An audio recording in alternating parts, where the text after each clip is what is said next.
Side 3 begins with Touch, guest featuring another Williams whose first name begins with a P, Paul Williams, who wrote songs and music for films such as Alan Parkin's Bugsy Malone from 1976 and the 1979 Muppets movie, co-wrote the opening theme for the TV show The Love Boat, and starred as the main villain in the 1974 Brian De Palma film Phantom of the Paradise. Check out Shado's review of that movie. Apparently, both Tomas and Guy Manuel of Daft Punk first met each other at a young age when they watched that film. And if you were to see the film itself, you could see some influences. A lone, mysterious figure, dressed in black leather and wearing a metallic helmet covering the whole face, or at least most of it, and being driven by pure music while fearing exploitation from executive power. Or, in Daft Punk's case, two lone figures in mysterious black leather.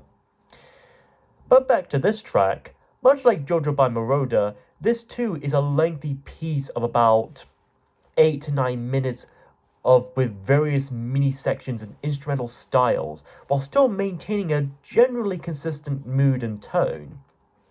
Starting off with a quiet, otherworldly, and almost whimsical synth that wouldn't sound out of place in the 60s or 70s. This song takes its time and doesn't need to rush to anything. During this intro, we hear this weird, groggy, and ambiguous electronically enhanced voice that honestly doesn't sound like what you'd expect from Daft Punk. Roughly speaking, the words, "I remember touch, where do I belong, I need something more in my mind." It certainly does sound a bit like the William Finney Phantom character from the Phantom of the Paradise film I mentioned. This intro alone feels like a love letter to that film, given by two humble yet dedicated fans who happen to be robots themselves. Then, about a minute and 50 seconds in, the music swirls and rises up before cutting down as we hear a faint organ and Paul's clear and dominant human voice singing more or less these words: "Touch, I remember touch. Pictures came with touch, a painter in my mind, tell me what you see." However, his touching ended up spoiling the freshly painted canvases, and the painter in his head is not very happy. Anyways, Paul's vocals already give off a bit of an almost David Bowie-esque vibe, like something that he would have made back in his heyday. If only Bowie and Daft Punk ever had to collaborate. Now, they both cease to be. But as he continues singing, the music itself kicks up a bit, with some funk and groove, even adding some piano and brass into the mix, and showing off Daft Punk's more jazzy soul vibe side.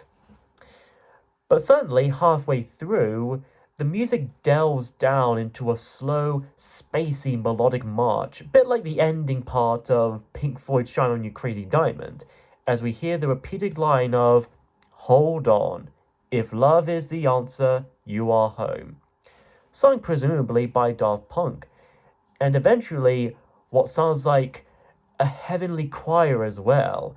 It all goes on for like 3.5 minutes, but it's so beautiful you somehow don't want it to end so soon.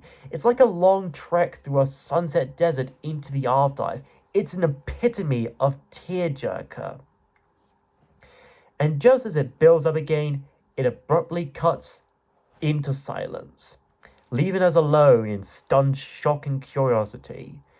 And the song finally ends as Paul returns to sing one last time, along with that quiet piano again, just as alone as he is. "Touch, sweet touch, you've given me too much to feel. Sweet touch, you've almost convinced me I'm real. I need something more." In a way, it seems like he's singing from the heart of Daft Punk themselves. Just the feeling of touch has them almost feel real, almost human. And to be human is all that they ever wanted. Listening to the song again, After quite a while, it's honestly no wonder why they use this as the accompanying music in their epilogue video. It's about nostalgic feelings as well as figuring out where you are now and where you may go from here. It's about both looking back and stepping forth. It's about needing more than touch, needing love. And love is indeed the answer. Afterwards, we get to possibly the most well-known song in this album, if not one of Daft Punk's most famous and celebrated songs since the likes of Around the World and One More Time. The instant comeback hit that reached number one in so many countries and even managed to win the Grammy Awards for Record of the Year and Best Pop Group Performance. Get Lucky. Even if you never listened to this whole album before or even heard of Daft Punk before, chances are good that you might have heard this being played on the radio or TV or elsewhere or somehow.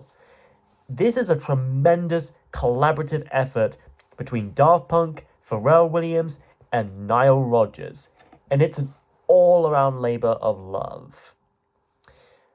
But for all the awards it had been given and all the praise and attention it had gotten, all the places it played at, is it still a good song that holds up even after a decade or so? In fact, was it even a good song to begin with? Well, yeah and yeah. I mean, but even if it was their biggest hit, part of me wouldn't be sure about considering it their greatest song or one of the greatest songs of all time, let alone my favourite. It's by no means a bad song at all, just a little bit overplayed for a while perhaps, but still. That all said though, I do certainly appreciate it, and how it brought Daft Punk back into the limelight, and just the general impact it brought along with it and left behind. In terms of the music itself, it's basically if the funky section from Touch was made into its whole song itself, which, since it follows right after, certainly fits and feels natural. It's a simple and upbeat rhythm, dominated by Niall's chunky, funky guitar as well as Pharrell's vocals. The first line and verse pretty much summing up Daft Punk's epic comeback with this song and album. Like the legend of the Phoenix, all ends with beginnings. Or maybe he really likes the Phoenix song from Homework and considers it a legendary song. Can't say I disagree though. What keeps the planet spinning, the force of love is beginning. Although that could be Superman flying around the world so fast that he somehow manages to spin the earth backwards and reverse time itself just to save Lois Lane.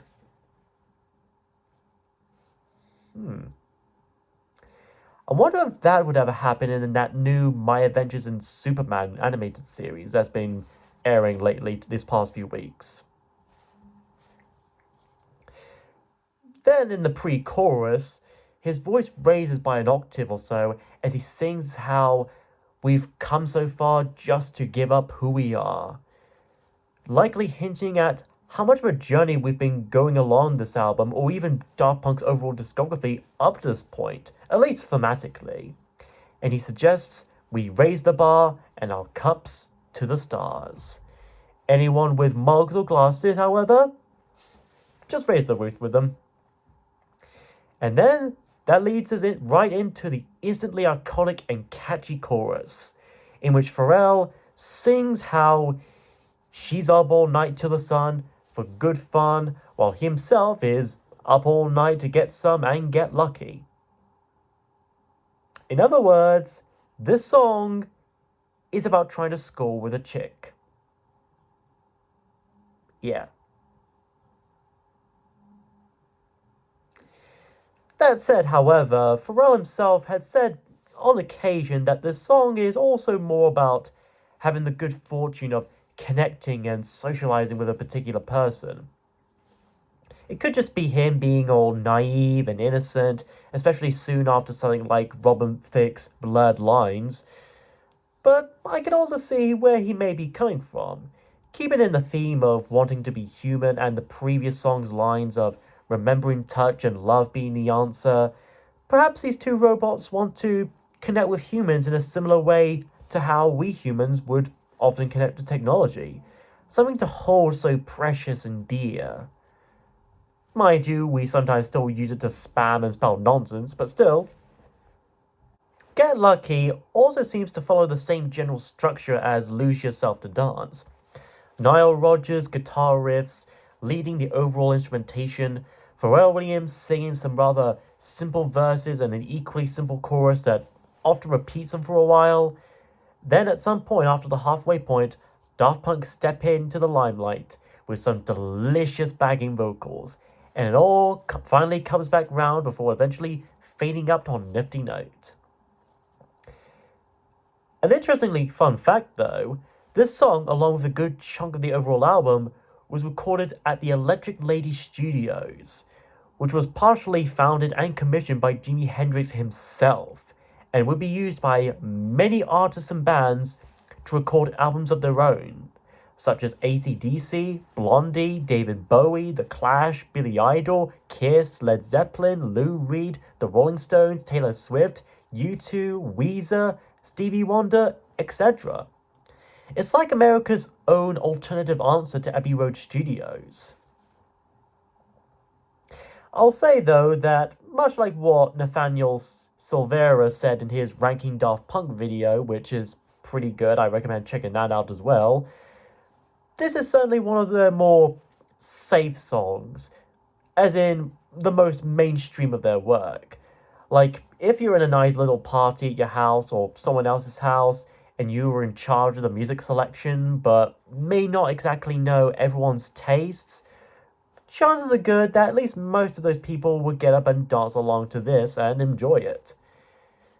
And I think that's one of the many big qualities I have to appreciate from certain bands and artists, singers, musicians, and even just media in general. That there's at least something for everyone. Get Lucky is a song that absolutely knows how to get funky. Now let's just see if this will ever end up being used in a Despicable Me film or a Minions film, or any Illumination film for that matter. My money's on the Super Mario movie sequel they'll inevitably make, or their upcoming Migration film. Side 3 ends with Beyond, and this is quite a unique case, at least for me. It's not a song I'd often go to listen to, but if and when I do, I come to appreciate it as well.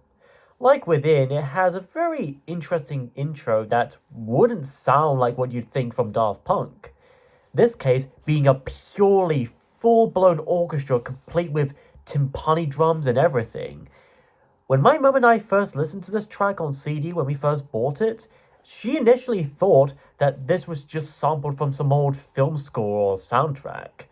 But no, however, as of course, we'd come to learn that this was in fact composed and orchestrated for the song itself. It's all original here. Like I said, no samples or anything. Then over 40 seconds in, all those symphonic orchestral elements die out of sight and sound as we soon return into a more slightly familiar territory, a more downbeat track compared to at least some of the preceding songs, more on par with The Game of Love and Within. Right down to having Daft Punk themselves taking on leading vocals once more with some simple yet deep lyrics. Dream beyond dreams. Beyond life, you'll find your song. So you just use the Shazam app on your phone to find the song you're looking for, but if you don't have the app or phone at all, then it's your loss then.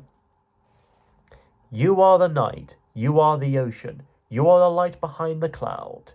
You are the wind, you are the ground, you're the mosquito that causes that itchy feeling at the back of my neck. You are the end and the beginning, while I am the entire middle part. I'm the second act. A world where time is not allowed. Time hadn't paid for a ticket to see the concert. There's no such thing as complication. To find our way, we lose control. And if we regain control, we'll lose our way. Wait. Remember, love's our only mission. And we better pass it. If we could get at least 50,000 credits plus respect out of this GTA mission. This is the journey of the soul.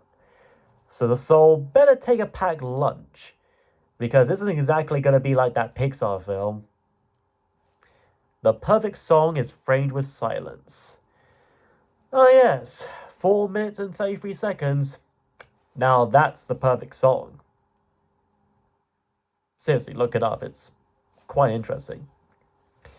It speaks of places never seen, and places that you would never want to see. You hold your promise long forgotten. Though that's mostly because I forgot how to let go of it. It's the birthplace of your dreams. Now let's put your dreams in the hospital nursery.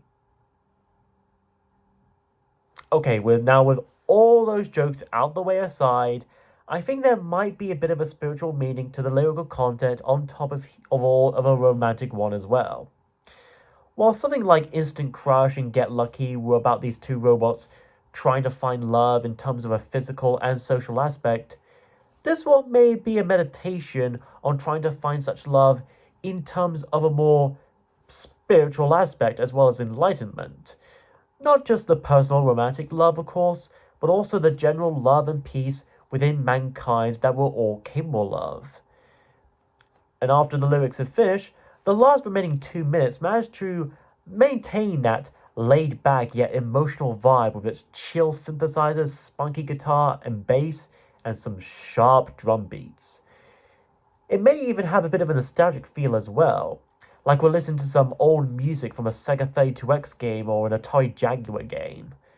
It's somehow both a little bit ominous and a little bit relaxing at the same time, even if it might drag a little bit for some.